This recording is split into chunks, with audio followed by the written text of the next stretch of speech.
With the 10th pick, the Kansas City Chiefs select.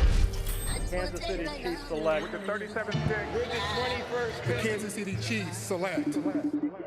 Hello? Hey, me and Glitz, I just like Ye and Jay. Hey, I keep it on his time today. Hey, I don't play no games.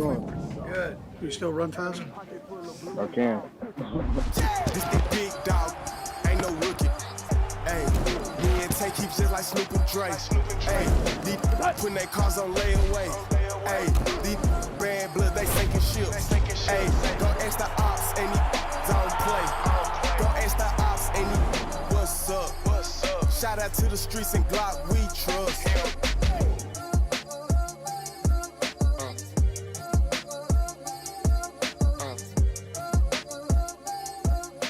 Good evening, everyone, and welcome to a much anticipated night with the 2025 National Football League Draft. Mitch Holthus with you, voice of the Chiefs, along with senior team reporter Matt McMullen. We are at the practice facility. We are just above the draft room here at the University of Kansas Health System practice facility, and the Chiefs are very, very close to making the selection in the first round of the 2025 draft. And first, let's kind of recap what's happened to this point. It's been interesting. We always say there's going to be a run. If you've watched the last two defending the kingdoms, you know that this team the Chiefs team has done an excellent job of always preparing for this night to be able to have the ability to adjust up, down, or stay, and then be willing to withstand a run. And tonight we saw a run on defensive tackles. 4 taken already in the draft, and then there are 5 wide receivers taken, and then also 4 offensive tackles. But that run has put the Chiefs in a position to have a lot of good choices. Yeah, this is fun and exciting. We talked about this really this whole draft season, that the Chiefs have put themselves in a position where they can truly go best player available. And this is the first year in a while I think we can really do that, where typically it's like, hey, we really want this position, and you watch that position group, you hope that one of those guys falls to you. Well, this year really we can go best player available, and you know, there was a lot of talk about maybe going defensive tackle. We still could, I don't know. But when you watch those defensive tackles go kind of early, you think, okay, that means other good players will be available when we pick. And seeing Grant go at 13, that was kind of early for him, I think. Nolan going at 16 was interesting because he was mocked to the Chiefs quite a bit. Then Harmon going at 21. Then also the offensive lineman going. Zabel going at 18. Donovan Jackson going at 24. And then Connerly going just a few minutes ago at 29. It's setting the Chiefs up where they can go any which direction, and we'll find out here soon enough. So some positions that have been pushed down. One is corner. Travis Will Johnson, Hunter. how about that? That's it. You get Travis, Hunter. Is he a corner? Is he a wide receiver? But you go 19 picks, and that's the only corner taken. So it's a half corner in 19 picks. And then the safeties being pushed down. Malachi Starks goes to the Baltimore Ravens, and Umanware of South Carolina is still there on the board. But there's also potential at offensive tackle. Even though 4 have been taken, some of those guys are projected to be guards. Yeah. If you look at even Membo, probably a right tackle in the league. Some think could be a guard. Gray Zabel taken, could listed as a tackle, could be a guard. So there's options here on both sides of the ball. But even in the positions of so-called need, they're right there. There's a chance to get a really good pick here, a potential starter maybe with tonight's pick. Well, Josh Simmons is still there, and we all know the story with him. He probably would have been like a top 15 pick, but hurt his knee in mid-October, and maybe can't play for a while, but would be a great value if the Chiefs want to go that direction. Luther Burden is still there. We could also trade. That's possible. We'll see if we decide to stick at this pick. Which is what we predicted, basically. Yeah. Well, because if you think about it, I mean, Brett Veach talked about this, that there was like 13 or 14 players that had a first-round grade going into this draft, and if maybe they wanted to go and get one of those guys, if they fell, they could. But also, the secondary wave of players is really deep in this draft. And if you want to trade back from 31, maybe pick up some more picks, you can probably get a player of the same caliber at like pick 40 or something tomorrow. We're impatient. We want to see who we're going to pick. But if it's a trade, I'd be okay with that as well. But, I mean, Will Johnson is still on the board. There's some injury concerns there, but a really good player out of Michigan at corner. And Mike Green is still on the board as well. A really good edge rusher out of Marshall. So a bunch of options here for the Chiefs if they want to make a pick.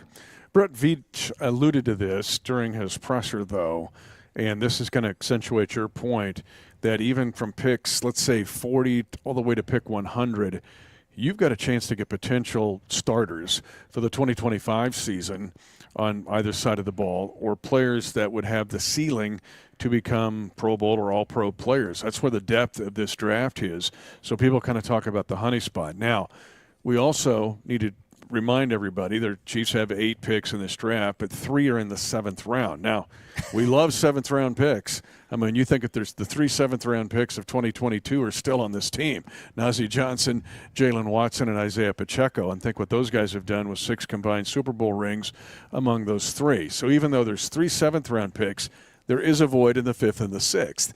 Now, the Chiefs right now possibly are working with a trade, and now we have it confirmed. The Chiefs are trading with the Philadelphia Eagles, and we're going to try to get you it's ironic that we're trading with the Philadelphia Eagles, right? Okay, got you in Super Bowl 57. They got us in Super Bowl 59, but now we're trading with the Eagles. But this is something that we anticipated, quite honestly, and that is a chance to get more picks and more value picks. Well, this is interesting. So if we're trading with the Eagles, like you said, we don't know the details yet, but are we trading back to 32? Did we one slot? Did we bluff them with we're going to take the guy that you might want? Okay, the Bills pick is in. It's Maxwell Hairston, a really good corner out of Kentucky. Had the fastest 40 time at the Combine earlier this year. Good player. But, yeah, so the trade is official now. The Eagles are on the clock, and we have 32. So we were wondering if we traded back, we just wouldn't have a show tonight, but we're still going to have a show, and we had a trade. How about that? Just going to wait a little bit longer. And what does that one slot get you? Where is is there a pick in the 6th round somewhere? There must be. That we get? Philly will get, let's see, the 32nd, 164. We have Rob Alberino has so a piece we of get paper 164. showing us this. Okay, we get pick 32 and 164. Okay, 164. Which fits in to what we talked about in the fact that now the Chiefs would have pick 32, 63, 66, 95, 164. Well, 133, then 133, then 164, which fills in the void, though. Yep. Because now you get a day 3 value pick that you didn't have. So this was this is good, and you're still going to get the guy you probably had it. You're talking to Philly, like who are you going to take at 32? Well, you can have him, and we need a pick it in that 164 range. So intriguing, fun.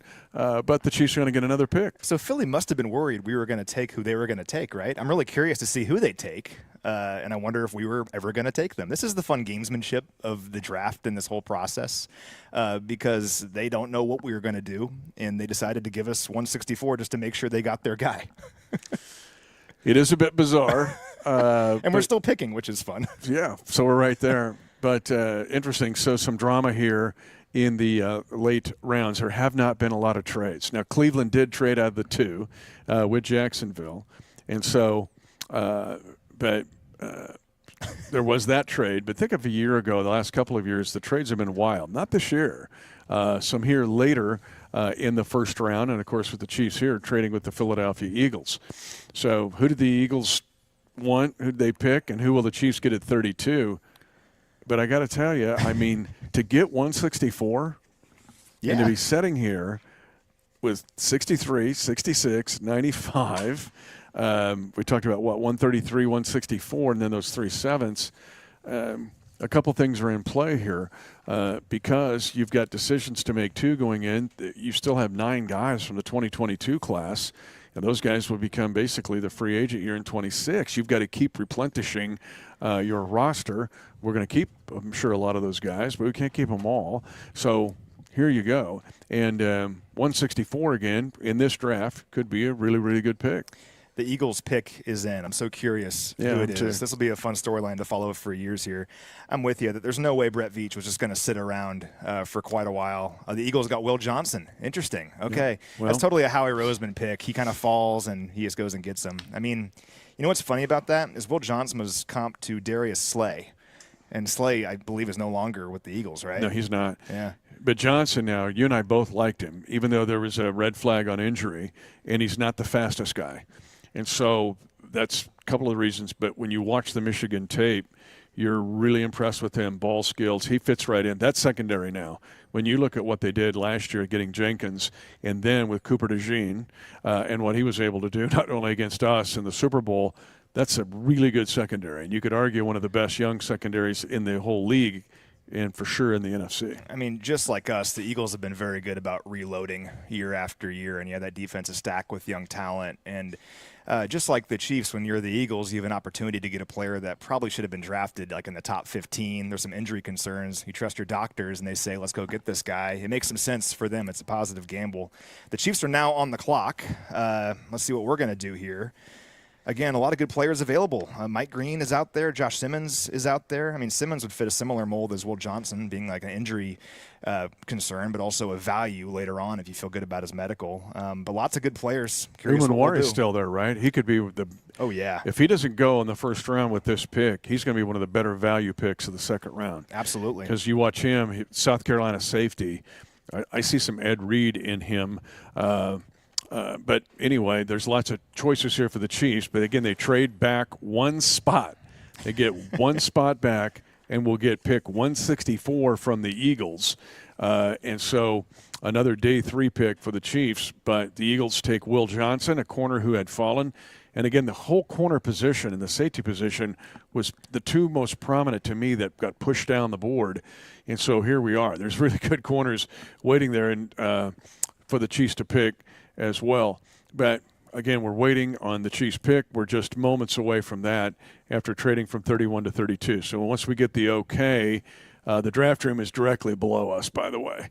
So once the fumes come up through the floor, you know? Yeah, we'll get it. But I'm going to be pretty excited about this pick if that's what we're getting. You want to talk AFC West a little bit before we can officially talk about this? So AFC West got some good players tonight. Raiders got Ashton Genty, really good player, obviously, out of Boise State at running back. The Broncos got a sneaky good player in Jahdae Barron, kind of a jack-of-all-trades corner, kind of like a Brian Branch kind of player. And the Chargers got a Marion Hampton out of North Carolina. Seems kind of obvious now, thinking about the kind of offense that Greg Roman and Jim Harbaugh want to run, just a 220-pound, three-down back. They don't have J.K. Dobbins anymore, but they signed Najee Harris, and pairing him with Marion Hampton is pretty formidable. That's a really big-time 1-2 punch. Only 2 running backs taken in the first round. It's interesting they're both going to the AFC West. Yep, of course. And Janty's a player, and I love Barron. Then that pick's good, but fast, athletic. And you look at the secondary they're putting together with the Denver Broncos. So it's a really good defense that got even better tonight with a first-round pick who's a plug-and-play starter. I always say bring it on, though. This happens every single year because these teams are drafting pretty high. I know the Chargers and the Broncos made the playoffs last year, but still picking some pretty good players. Of course, these teams are going after the Chiefs. They're building their teams to try to beat the Chiefs, and up to the Chiefs to try to stay ahead of that, right? And that's the fun part of all of this, going for a 10th consecutive AFC West title this year. No one's going to give it to us. Have to go out there and earn it. But as always, I trust our guys. Again, we're just seconds away from giving you this pick, but we're waiting the green light. Again, the Chiefs. Feels like forever, right? Oh, yeah. But again, trading one slot with the Philadelphia Eagles, the irony of all trade partners, to get the 164, so an additional pick on day 3 for Kansas City in this 2025 draft class. But if it's the indication that we're getting, I'm going to be excited about this pick, and I think the Kingdom will. Yeah, we have rumblings. We just can't say it right now. We actually kind of think we know who it is, but we can't say it right now. But I'm fired up about it. I like it a lot. Do you think the Eagles thought we were taking Will Johnson then? Maybe. They just didn't trust us? Well, and their board probably said, take him. I mean, I don't blame the Eagles at all in this. It's really a win-win to me. Works out great. And again, I think we're going to get who we would have taken at 31. Anyway, that's the Brett Veachness of this deal. We're going to get the guy we've taken at 31 and still get an extra pick on day 3. It's like Sonny Weaver, right? I watched Draft Day this morning. I couldn't help myself. You and my wife. Like a moth to the flame, right? I couldn't help myself. It's one of those movies where I started scribbling down all the things that I thought were so ridiculous and over the top and factually incorrect, but I still enjoy it. You know, it has this weird pull over me. But, yeah, Brett Veach might have just Sonny Weavered and got 164 and still got the player that he wanted. Okay, so this draft tracker is telling me that the Eagles took Jihad Campbell. Oh, so we got getting conflicting information here. So the Eagles took Jihad Campbell, not Will Johnson. Okay. This is the draft for you, everybody. We're getting information from different sources, and maybe they changed their minds. I don't know. So Will Johnson's still on the board, I guess. Another good player, though. Campbell, really good. And another guy that fits their defense. So, yeah, Jihad Campbell. We had some bad information on the Will Johnson's still on the board. Will Johnson's still on the board. So did the Eagles think we were going to take Jihad Campbell? Doesn't Howie Roseman only take Georgia and Bama players? So that makes sense. It would be out of character to take a Michigan player. Had to take a Bama player. I don't know, I thought he would we'd take a linebacker, though. But yeah. But he's good. Campbell's good, active, fits right in with that defense. I talk about those DBs are still there. The kid from Toledo they took last year, and then DeJean. But then we saw their defensive front be dominant.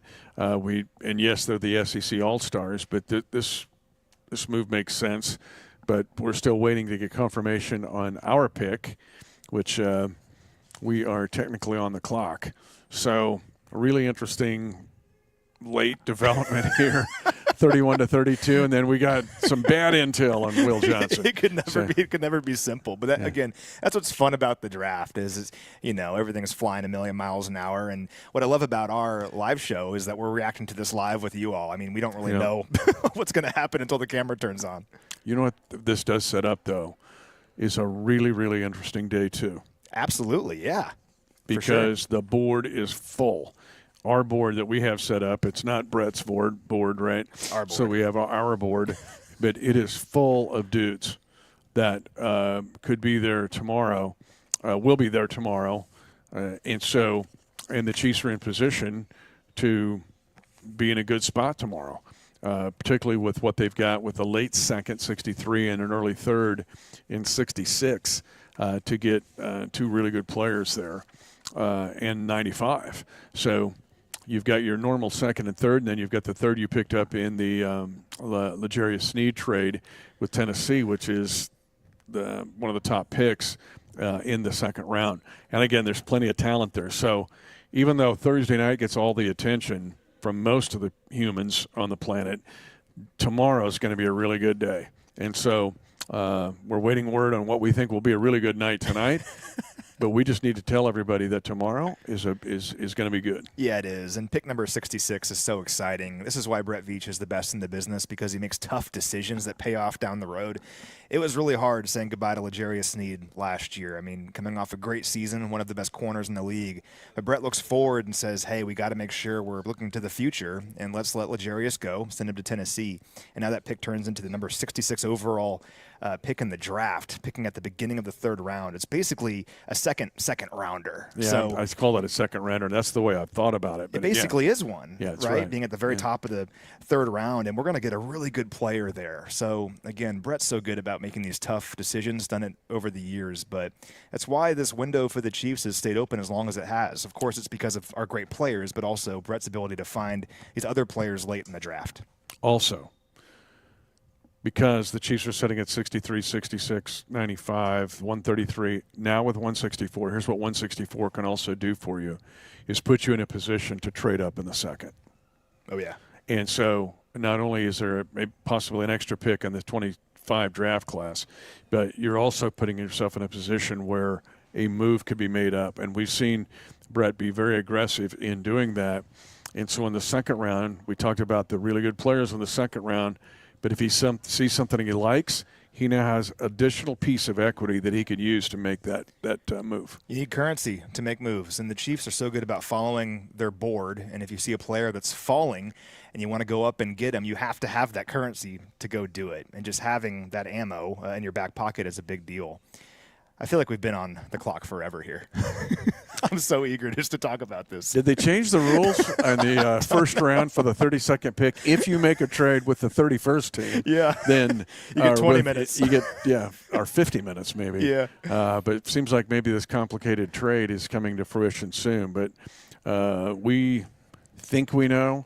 We'll let you know. This is why we don't talk about it until it's official. What did you think of the Travis Hunter trade earlier in the draft? I found it really interesting. And then what's he going to do? Is he going to be a corner? Is he going to be a wide receiver?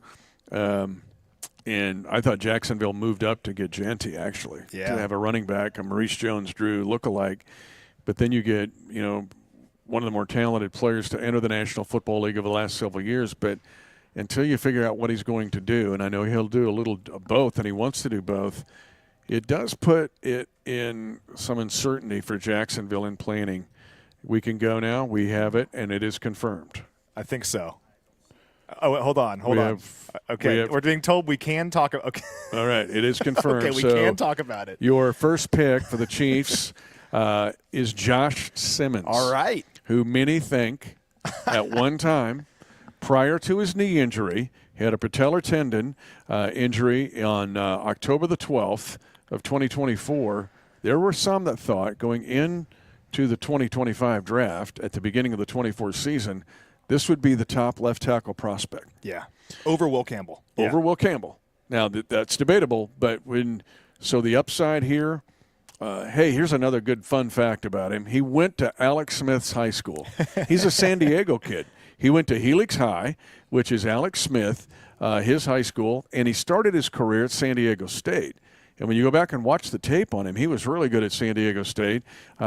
Basically, backside tackle, didn't get a lot of help. He was taking on all comers. But this is a very talented young man with a lot of upside. The red flag is the injury, the patellar tendon injury, and where he is at on his rehab from that injury, and what he will have to be available for 2025. This is really exciting. I think we just got one of the best tackle prospects in the draft, and specifically left tackle prospects in the draft. And you laid it out. I really believe he would have been, if not the number 1 tackle prospect, at least the number 2 tackle prospect in this class if he had not gotten hurt. For sure a top 15 pick in this draft. And we talked all offseason about how hard it is to find your blue chip left tackle when you're a team like the Chiefs, because you're not picking in the top 10 ever. The Chiefs have never been bad under Coach Reed. They're picking in the 20s or hopefully the 30s every single year. So how do you find that blue chip left tackle? Well, you have to kind of find a way to game the system. And getting value like this with a player who would have been a top 15 pick, got hurt, he slides, you get him at 32 overall. Maybe in a couple years we're looking back at this and saying, man, how did Josh Simmons go all the way at 32 overall? He was a great player when he was on the field. Look at 2023. He allowed only 10 hurries, 4 quarterback hits, and 1 sack on 443 pass blocking snaps at left tackle. And he was off to a great start this year. Allowed just 1 hurry, no hits, no sacks on 158 pass blocking snaps before getting hurt. Also penalized just 1 time. This is where you trust your medical staff. And you have Rick Burkholder, your whole medical staff, sign off on this and say, we believe that he'll be okay, he'll be healthy, ready to go once he's done with his rehab. And you make this pick because you feel good about his talent. Exhibit A of that, and you go back and look what he did at San Diego State, too, in the fact that in those 2 years, San Diego State and then at Ohio State, he started 26 games out of 26 games. Mm-hmm. So it's the patellar tendon thing it's not like he's an off-injured player. Mm-hmm. And in those at San Diego State, 394 pass block snaps, he only allowed 4 sacks that year, and that's with the Aztecs.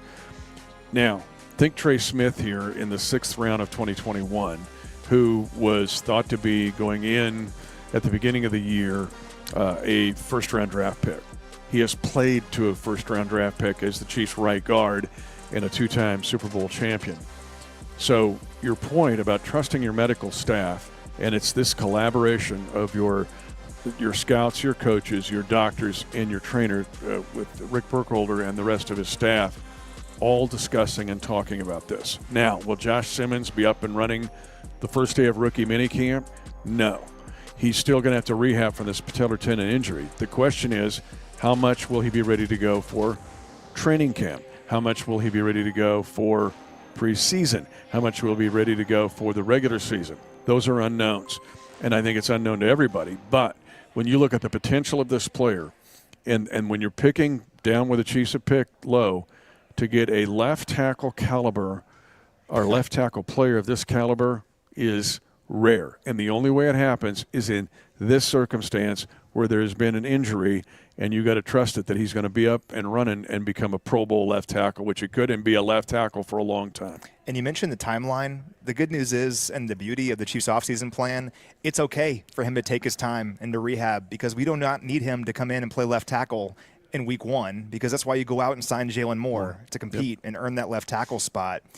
If you think about if the Chiefs had not done that and you're hoping a rookie can just step in and play right away, maybe you're more concerned about the timeline. But For Josh Simmons, it's all about getting healthy, get back into football shape. And when you're ready, then we'll compete. Then we'll talk about left tackle. And that will be exciting when we talk about that competition. But for now, the Chiefs are in a position where they don't have to have him do that right away. And that's the luxury, again, of this offseason. They can go best player available. And what we're seeing here is Josh Simmons. I don't think it's just because of the tackle need for the Chiefs. I think Josh Simmons was likely the number one player on their board. And they said he would have gone a lot higher if not for this injury. Let's go get that guy.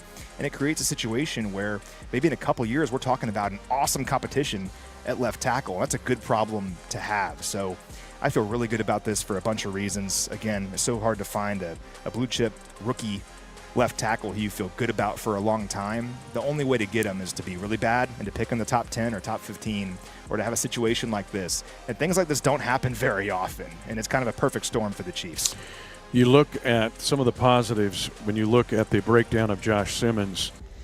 The offensive lineman in Andy Reid's offense, and I don't care if you've been the 12 years with the Kansas City Chiefs or it's 14 years with the Philadelphia Eagles, is the ability to do two things: be mobile, versatile, work in concert with the rest of your offensive linemen. And this is where Josh Simmons makes the honor roll.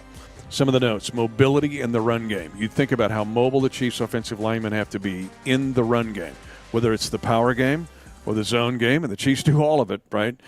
Something north of 800 plays on their iPad. Then the ability to get to the second level quickly. What do we see Creed Humphrey do? What do we see Trey Smith do? What did we see Joe Toney do? And that is get to the second level, and that allows 0-yard gains become 5 or 7, or potentially even bigger than that. The Chiefs ask their guys to pull a lot, whether it's inside pull on power O's, guard to guard, or the tackle Stephen pull, or to get involved in the screen game. And Josh Simmons can do all of that. He's just a superb athlete. You go watch his San Diego State tape. I know we get caught up in the Ohio State tape, but I got watching some of his San Diego State stuff, and it was really interesting because in that offense, he was asked to move a lot, and he showed signs of doing it very well in the screen game, either zone or power game. And he was a right tackle at San Diego State, and I like that because he showed the versatility where he can play both. Not everyone can. Look at Josh Connerly Jr. was only a left tackle at Oregon, and that's great, but if he was coming into a system where he was asked to play right tackle, or he's never done that before. Well, with Josh Simmons, if he wants to play right tackle later in his career, if that's where the need is for the Chiefs, he's done that before and played it at a really high level. I have some great notes here from some various draft experts that get me excited. Pro Football Focus had him as the number 18 overall player in this class. They wrote his movement skills and football intelligence give him a shot to be a starter early on. They compared him to Christian Darrisaw. Pretty high praise there. Dane Brugler from The Athletic, one of my favorites, he said that Simmons is a nimble, coordinated pass protector with tremendous athletic poise and the body control to be a long-term starting left tackle in the NFL. That sounds pretty good, right? Daniel Jeremiah does good stuff for NFL.com. On his conference call earlier this week with reporters, he said he thinks Simmons will be a 10-year starter in the NFL at left tackle. Then Matt Miller, we love Matt Miller from Missouri. He does great stuff for ESPN. He said that Simmons was his OT1 before the injury and compared him to Terron Armstead, one of the best left tackles in the NFL before he retired earlier this year. So, I mean, that's a lot of high praise. Again, finding a player with these notes at 32 overall at left tackle just doesn't happen very often. So I love this pick for the Chiefs. Definitely worth the risk. Let's go now to Coach Reid, who is going to talk about the trade and picking up a new offensive tackle, Josh Simmons. All right. Great to see everybody. With the first-round pick there, 32nd pick in the draft, the last pick actually, and we were able to draft Josh Simmons from Ohio State. He's a left tackle. He played left tackle there and at San Diego State before transferring there. So Josh, we felt was a phenomenal athlete. Would have been a higher pick, obviously, if he hadn't been hurt. Rick Burkholder has done a bunch of work on him, and he's in a good place. He had a patellar tendon injury to his left knee, and then it's healed well. He's gone through all the rechecks that he's been required to do, and we'll just see where it goes from there, whether he does a rookie minicamp or not. We'll just see once he gets here what he can do there. But he's done well. Those are normally 6-month or so injuries, and he's right about that time out, so, from being injured. And within that, we also got a 5th-round pick with a trade with Philly, and so it worked out well there. Worked out well for Philly. They got the player they wanted. We got the player we wanted, and we also had a nice pick added to the mix, in which we didn't have a 5th-round pick. So that I thought that was a good pickup by Brett. But I thought Brett and his guys did a great job there of working that. Andy, when do you see him ready to go? I mean, training camp, is that a reasonable? He'll definitely be ready for training camp. Yeah, but he'll be able to do some stuff up until then. Before that. How important was the visit that he had here, as far as both the medical side and also just getting to know the kid and the maturity side? Yeah, Matt, we had a chance to bring him here. We met with him at the combine. So we had that visit with him, and we brought him up here for one of the 30 visits. Had a good visit with him there. Had a Zoom visit with him, a couple different Zoom visits with him. So as late as yesterday. So again, just to make sure we were doing our homework there. But Coach, what did you really felt see? comfortable. We felt comfortable with it. Sorry, didn't mean to interrupt. What did you really see lacking in the lineman area that makes you think Josh Simmons could really close the gap there and be a good fit for the team if he's able to get healthy? Yeah, I think what you heard from the guys announcing this thing was true. I mean, he would have been top 5 or 10 pick, and so it's a position that we can use some good players at. I mean, just an addition of good players. You can't, and in particular at the left tackle spot, if and when he can jump in there and do that. So, and he's flexible where he can play any spot, but we felt like he was a true left tackle there. Do you see him fitting in immediately at left tackle? Yeah, we'll see. We'll just see where it goes. I mean, I tell you that Andy plays those guys all over the place, so we'll just try to find the 5 best and get him in there going. But I feel like he can go in there. Again, the kid that we picked up in the free agency, he can play right or left too. So we've got some flexibility there. Were you a little surprised he was there as the draft was unfolding? Yeah. I figured there might be a chance having coming off an injury, but I think as you guys get to know him a little bit and the time that you have to study and talk to other people about him, that you're gonna find out he's like really, really a super athlete, and that's where we were a little bit nervous whether he'd be there or not be there. Yeah. What is it about his style and traits that fit what you like to do and with the offensive line? Yeah, well, I think he's good in the run and the pass game. But obviously you're looking for guys that can anchor down in the pass game. And that becomes important, especially on the left side with a right-handed quarterback. And we have such good players that we go against that play that defensive end spot that I think it's important that you get you find a guy that can do that. Speaking, it seems like you guys have 3 good tackles now. Fair to say that they don't just sort it out based upon training camp? Yeah, I think that's a positive thing.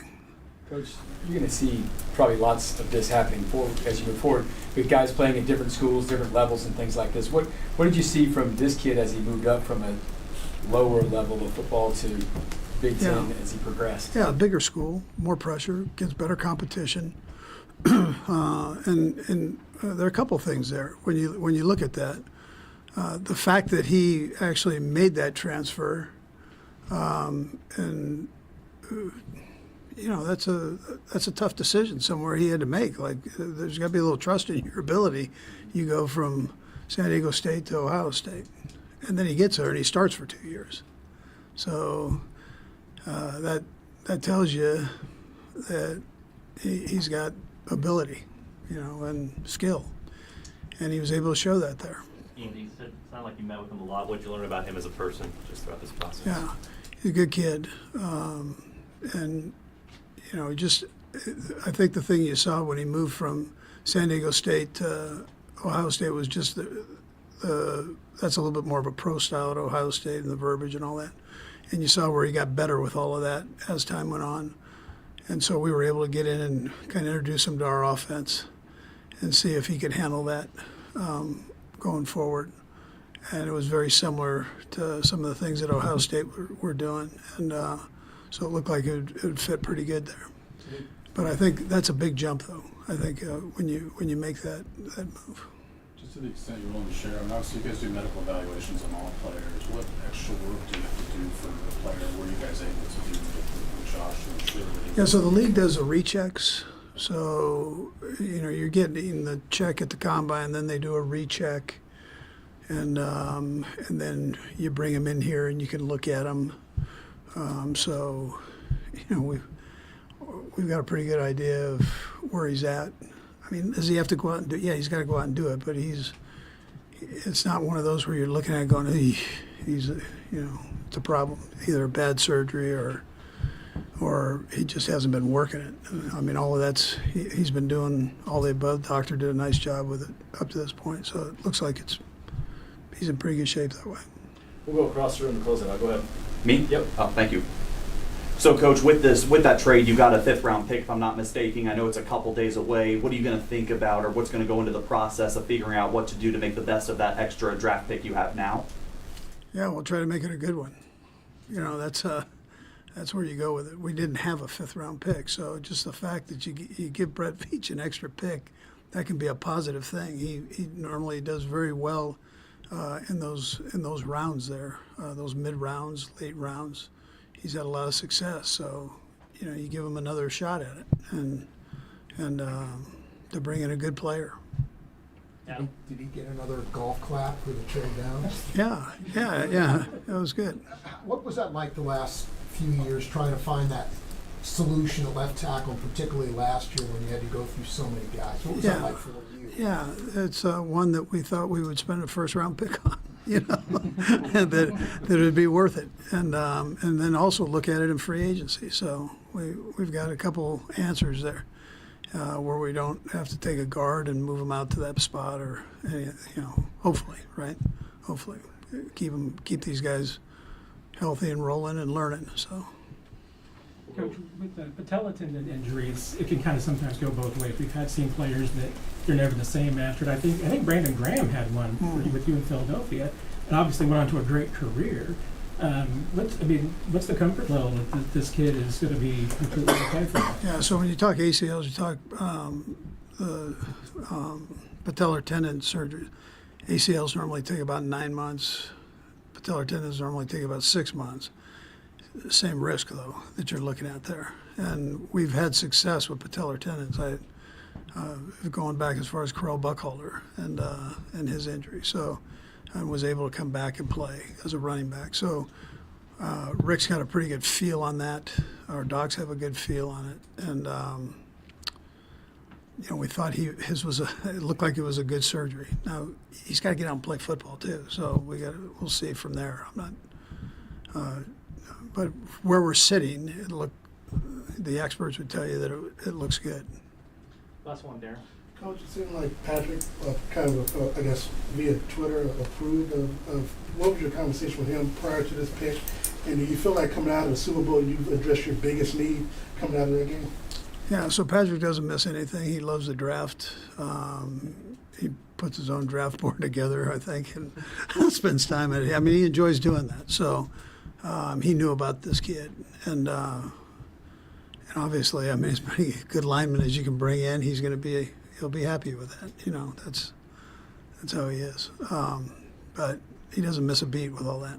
And then coming out of the Super Bowl, you address your well, no. I mean, listen, we've got a full draft ahead of us, and what you're trying to do is build strength within your players, your team.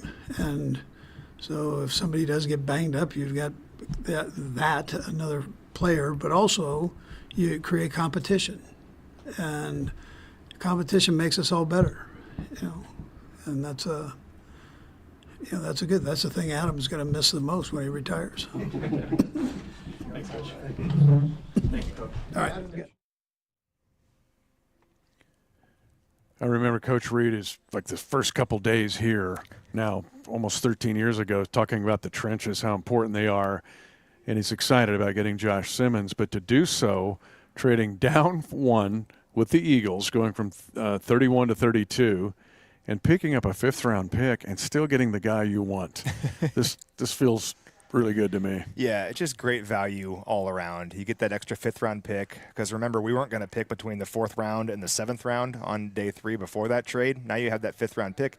That's great, and you get the exact same player you're going to get, and you get him in the 1st round. So let's say Josh Simmons turns out to be really good. You have the luxury of having that 5th-year option now as well, where if you took him at the beginning of the 2nd round, you wouldn't have that. It'd just be a 4-year contract. So all around, I think it's been a great night for the Chiefs. This has been the pick that a lot of people have been kind of hoping for, I think, in Chiefs Kingdom over the last several weeks. It worked out here tonight, and I'm excited about tomorrow. It's such a Brett Veach move to me. Oh, yeah. And perfect the way it ended up working out, and the Eagles got their guy, all right? So good. Yeah, whatever. But we said, and you and I were alluding to this really over the last 2 weeks, that we thought the Chiefs' real possibility to trade down. They traded down. They didn't trade out. They traded down. They needed to get a pick in the 5th or 6th round. They got the 5th, so fine. But it does set up tomorrow. And tomorrow in the 2nd and 3rd rounds, again, the Chiefs are strategically positioned to make 3 really good picks if they don't move again, and they could do that, especially with what we think is a lot of depth and value and really, really good players in the 2nd round for sure, and really from the 2nd into the 3rd. Yeah, again, if you were watching earlier, I mentioned this, but Brett Veach said earlier this week that really the depth of this draft is in the 2nd round, 2nd and 3rd round, from pick like 33 all the way through pick 55. That's the depth and the talent in this draft. And the Chiefs have 3 picks here on day 2 where they can find some really good players. And you think about over the years, all the great players we found on day 2. Guys like Creed Humphrey, Nick Bolton, Brian Cook, Leo Chanel. So many great players that have helped this team win championships, helped this team get to the Super Bowl. And hopefully we find a few more here tomorrow. And round 3 really has been the golden round of Kansas City Chiefs football down through the years. Travis Kelce. Jamal Charles.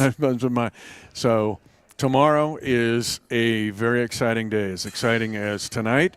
But tonight, the Chiefs have made a very astute move that has led to 2 or 3 blessings here.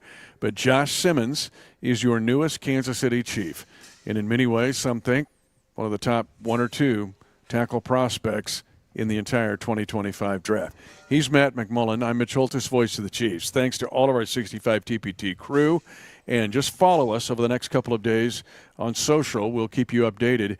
But again, an exciting couple of days ahead for your Kansas City Chiefs in a quest to get back to the Super Bowl. How about 4 straight? And then win. Let's win this again. one.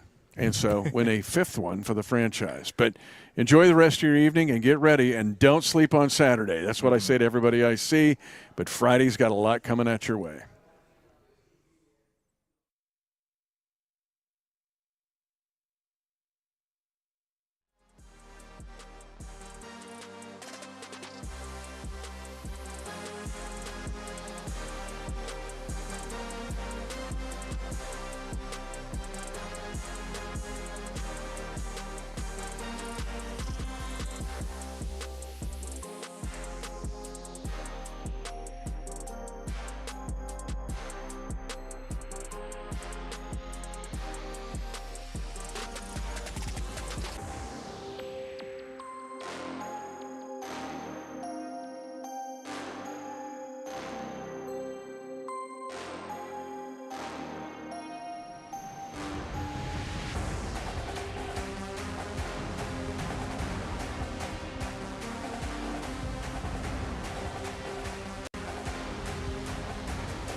This is the fastest we've been down here, y'all.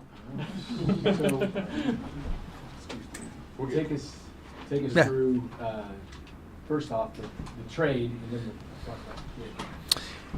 Yeah, I mean, obviously, first off, we're super excited to add Josh here. I mean, did a ton of work on him, and credit to my scouting staff for all their hard work throughout the course of the calendar year, and then Rick and his staff. We got a chance to meet Josh at the formal interview at the Combine. We brought him in here for a 30 visit, did a little extra work on the knee and making sure we were good to go on there, and then did a couple different Zooms. Actually, we did one yesterday. It was funny because we were contemplating whether or not you wanted to Zoom him right at the end there again. And I kind of joked with Coach. I said, I mean, if some team's going to do something drastically different based off a 10-minute Zoom again, then more power to him. But again, we did a ton of work on Josh. I think everyone knows, when he's healthy and the tape he had early on last year before the injury, I mean, it puts him up there in the upper echelon of, what he could be and a future starter and difference maker at left tackle. But again, feel good about where we were with the process with him and all the work that we put in, and from the X's and O's with our coaches to the knee aspect. So extremely fortunate to get him. And at the end of the draft there, obviously I have a good relationship with Howie, and does a tremendous job. And when you get to these picks late in the draft, and they're eyeing a particular player, they're certainly worried about maybe getting jumped by another team. So we've done trades like this before where we just get to a point where it's just, tell me offense or defense. You don't got to tell me the player. Howie mentioned defense, and again, we had done similar trades in the past. Just tell me the side of the football. So they got a really good football player in the linebacker from Alabama, and knew he was good for his word, and it made sense for us because obviously we were going to take Josh there at 31. So it was a win-win for them, and we got the guy we wanted there. So that's kind of how that trade went down. How closely do you have to work with Rick on a player like this just to check and double check and triple check that he's going to be okay? Yeah, I mean, that's availability is a great asset. I mean, you got to be on the field to get all that talent out of you. So a ton. I mean, we have 3-4 multiple meetings throughout the course. I mean, the guys, we'll get some early indications of what our scouts are saying from the training staff there, but it's not until they get to the Combine that you get the concrete medical information they need. Early on, when we got back from the Combine, I mean, everyone knew of the patella tendon injury, and those injuries are obviously serious, and they're 6-7 month recovery. And I do remember early on Rick saying, this knee looks really good. You got a really good surgery, and really like the way it looks. And I said, would it help if we brought him in a few weeks later just to get an update on that? And he said, absolutely, we did that. And he said, yeah, it looks great. And I think you guys may have saw some of the tape out there. He did do some stuff at the pro day. It was more stretching and some sets. But Rick said really for that injury, for a guy to be already at that stage, he was well ahead of where he should be. Now, it doesn't mean he's going to be out there and full tilt for OTAs. I think we'll be smart with it. But I think that when we spoke this morning, there was really strong belief on Rick's side that for training camp, he should be really good to go. So that'll be big for us and big for him. Right, I know that you guys do so much work in these last couple of months, but you scouted this kid quite a while ago when he was healthy. I mean, was there a spot that you envisioned him going as a healthy player? I mean, would you envision him being a top 10 grade for you guys? Yeah, for sure. I mean, when you start the process, training camp, we're peeking at college players, and our guys get on the road, and there was a huge development in his play. But I think, typically, once you get to week 3-4 of the college season, you're already starting, and when you throw that tape on, in your mind, I mean, there's a long way to go, but you're thinking, well, hopefully we're not in a position to take him because he'll probably go pretty high. But I mean, things happen, and different players rise up, and injuries are part of the game here, and it's one of those double-edged swords where, I mean, there's still a rehabilitation process and belief in our training staff, but on the other end, had it not been for that injury, I mean, he's probably not there, right? So it's it's probably a blessing in a weird way that injury happened for us to be in this position and getting a lot of work ahead on the football side and on the rehab side. But got a great coaching staff, great locker room, great training staff, so we feel good about what we can get out of him. I'm sure you know with any injury there's at least some risk. How much do you feel like when you said at the onset of the offseason, you tell your guys, hey, pretend there is no draft and they try, how much do you feel like having that philosophy sort of allows you the freedom to pick a guy even if there is an injury history, whatever it might be, just having full those needs in the offseason already? Yeah, I try to keep it simple when it comes to the injury stuff, and I defer to Rick, and I could give my opinion on what I think medically or some of the injury history stuff, and we've seen it over the course of years. There's guys that have always seemed to have been nicked up in college and end up playing and always being available, and then there's guys that have been healthy their whole career and then they come here and all of a sudden.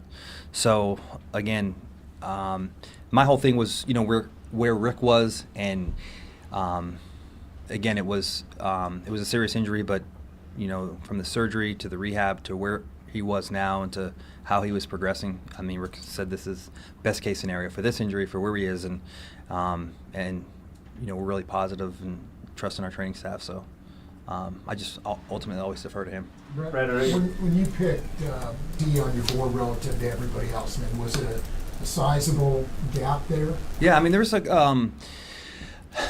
was one of those things where, it was obviously a need, and these become free scenarios, an injury or something out of the ordinary for a guy like this to fall. So he was certainly up there, and there was actually, this happens every year. I think we only had 14 or 15 guys. He was in that weird landing space because prior to the injury he would have been in that number count, but there was a little, there is going to be a rehab process there. So, but he was certainly a guy that made sense for us, and it's a weird deal when I know sometimes with these mock drafts we all follow them and there's so many of them. Typically, the guy that most people are kind of penciling you in at never really happens, and this is one of those weird deals where I kind of joke with the staff. I was like, yeah, there's a good chance, because I think when you look at like the board and you looked at Green Bay and Houston. When Houston traded out, then you're looking like, there could be a window here, because a lot of these teams now, when you're talking pick 26, 27, 28, 20, they have tackles. Washington took one. They did just, trade for Tunsil, but so it's not to say they couldn't take him, like Washington's example. But, the other teams, the Buffaloes and the Ravens and those teams, you felt like, I think once we got past Green Bay there, we thought that that this window could open up, and I told the guys, and been working on this, just being patient, and going to be really excited tomorrow to have those picks and be able to maneuver now. And then cherry on top was getting a fifth round, because we did have that. We have the 2 3s, the 4, and then no 5 or no 6. So this keeps us in play, and our staff has done a really good job of picking up talent late. So that was super important to us as well. We'll go across the room. Go ahead, Vahe. Brett, obviously you were working your board, but I wonder how much the pick reflects a sense of urgency at the position. Yeah, well, I think, in the NFL, Pat Mahomes is your quarterback, and, you can never have enough of those guys. And with what we did in the offseason, and, we talked about not wanting to do the trade with Tooney, but just kind of had to, from our standpoint, bringing in Jalen Moore. But, it's a long season, and, Jalen Moore has to stay healthy. And, Juwan's doing a great job with his rehab now on his knee, but he has to stay healthy. You need these guys, and it's such a premium position. They're hard to find anyway. And, so I think the talent's there, and if everything goes smoothly, it should be a fascinating battle. I think you have some position versatility with these guys. If, say, everyone's healthy and everyone's up to speed with the playbook, right? So, you saw Josh played a little right tackle early on at San Diego Day, and you could probably move around guys, and we'll always work to get the best 5 on. But you have them under contract now for 5 years, and they're so hard to find. So excited about potential competition in this in summer training camp. But we also know that we have some time now to not rush him and make sure he develops at his pace accordingly with this knee. And can you just elaborate on the how vital it is to protect Patrick. Yeah, I mean, that's the name of the game. I mean, he's the best player in the game, and when Pat is upright, we have some talented weapons, and obviously excited about Hollywood and Rasheed and Worthy, and just got to keep him in a groove and keep him clean, and he's our most valuable possession. And so, I'm sure we'll still look again throughout the rest of the next 3 days. I mean, if there are talented offensive linemen available. Again, it's such a long season, and I mean, when these injuries happen, they happen, and we need depth across the offensive line, and like I mentioned, Jawan's coming back from a knee, and Jalen's going to get. Obviously, we're excited about his opportunity there at left tackle for what he did last year, but you're always going to be chasing the next one anyway, and they're hard to find. And when you have a guy that when he's healthy, he's as good as there is out there. You don't ever pass that up. Todd, Brett, you've talked to this guy a lot. Some of the stuff you see around draft stuff is questioning maturity and things like that. How do you gauge that when you haven't really been around him in a football situation? It's just been meetings and all that. Yeah, I mean, we're in a good position in that regard, just because of our staff has been together for a long time, and then you have a first ballot Hall of Famer in Coach Reed, and so there's that area of we have great scouts that do a tremendous job of digging up information and laying out all the questions that we need answered. But look, I mean, Coach Reed's going to call Coach Day, and they're going to have private conversations, and the position coaches and Coach Hartline there at Ohio State is close with our guys, and we do a really good job of developing relationships, and those guys trust us with the information, but it really comes down to when you're at a school, and whether it be, and we did obviously a ton of work with the San Diego State staff. I mean, when you're at a school and you see these guys day in and day out, they're going to really know, where the improvement needs to be at, and then they're also going to recognize what it was when they first got there to where it was when they left. And I mean, the one consistent message that we got from the people at Ohio State was just night and day from when he first got here at San Diego State. And kid loves to compete, and like all these guys, I mean, even the guys that maybe never come up on a report or anything. I mean, all these guys need to grow up and mature in some regard, but I don't think we had any worry about that. I think it was more focused on the knee, and like I said, that's where I just put my trust in Rick. Pete? Based upon the 32 prospects that went off the board, I guess just wondering how you and your team are viewing the outlook for day 2 and day 3. No, we're excited. Yeah, I mean, we're excited, and I always feel like Friday and Saturday are the two most exciting days. I think when you get to Thursday, everybody has the same 35, 40 names. It's just the needs and how the draft falls, and one pick could alter the course of other teams' picks, and you could be staring at your pick and have no one that you really wanted, or you could have multiple guys that you wanted, but it's always the same. But once you get past, and I think I've said this before, once you get past pick like 40, 45, 50, I mean, there's guys that I'm sure that there's guys that we take that teams have lower, but that's just the way it works. But it's almost like these teams have the same 35 names on the board, and all these teams late, we're looking at the Simmonses and the Kentucky corner, and the guy the Eagles drafted, the linebacker from Bama. I mean, these are all the kind of the hot pocket names, and had a couple of guys call our scouting staff say that, obviously they would have taken Simmons first, second pick tomorrow day too. So, but everybody has the same name. So I enjoy tomorrow because in that way I think there's a little bit more creative navigation and discrepancies on the board. So I think that there's more room to get creative. So I'm excited about tomorrow, and I mean, we have a 2 and 2-3. So I mean, come away with a guy that we're really excited about left tackle, and then obviously we'll meet tomorrow and we'll have 3 more players. So I think we're off to a good start. We're excited about what tomorrow can bring us. We'll go last 3. Adam, Matt, and Steve. Go ahead. Right. Since Eric Fisher left, you've taken a few swings at left tackle. Can you speak a little bit to the frustration of not being able to just maybe solve that problem long term until possibly now? Yeah, I mean, we've won a lot of games, right? And we've been fortunate to win some Super Bowls too. But I think it's just, the evolution of where you are with picking late in the draft and guys not becoming available, cap space issues. And, it's one of those things where it would maybe be nice to not have to attack the left tackle issue year in and year out, but as soon as you start solve that issue, you're going to have we don't have an edge guy, or we don't have a guard, or it's always in a revolving door, and that's the beauty of this league, and that's what makes it awesome.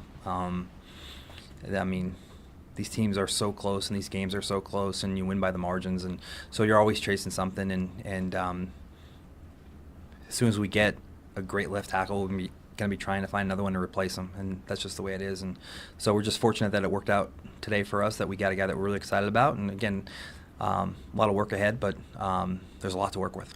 Matt? Josh said that, no team seemed to show as much interest as you guys had, and even doing some virtual meetings this week. What are some of the finer details that you do pick up, even like this week, Wednesday?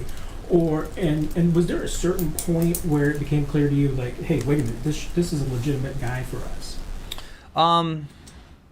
That's a good question about.